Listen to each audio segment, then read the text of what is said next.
Guys, welcome to my YouTube channel. Guys, tayo po ngayon nagluluto ng gisadong alamang. Guys, please paki-subscribe naman po sa aking ina-upload na video dito po sa aking channel.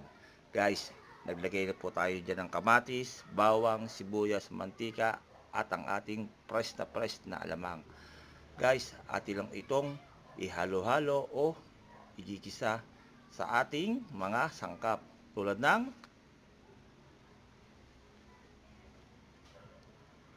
suka. Lagyan po natin ng suka o vinegar ang ating alamang, nagbibigay po ng masarap na lasa at nagbibigay po ng matagalan para hindi po siya masira o mapanis po ang ating alamang. Guys, after nyan, maglalagay naman tayo ng mga pampalasa pa sa ating alamang, katulad ng paminta o pepper.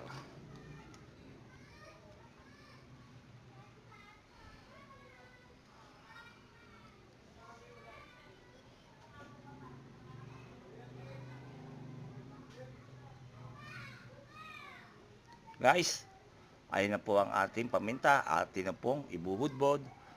After nyan, atin lang po itong ihalo-haloin at siyempre maglalagay naman tayo ng asukal o sugar cane. Yan, ayan po ang ating asukal.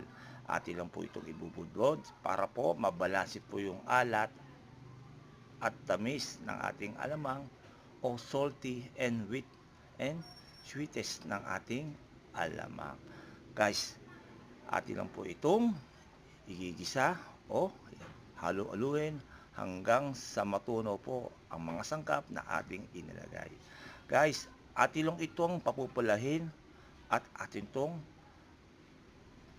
igigisa ng maigi para lalo pong sumarap ang ating alamang. Ayan guys, ang ating alamang halos mapula na po ang ating alamang at siyempre kaunting absorb na lang o ating ihigain para maluto po. Guys, maraming po salamat. Ingat po kayo. Bye-bye!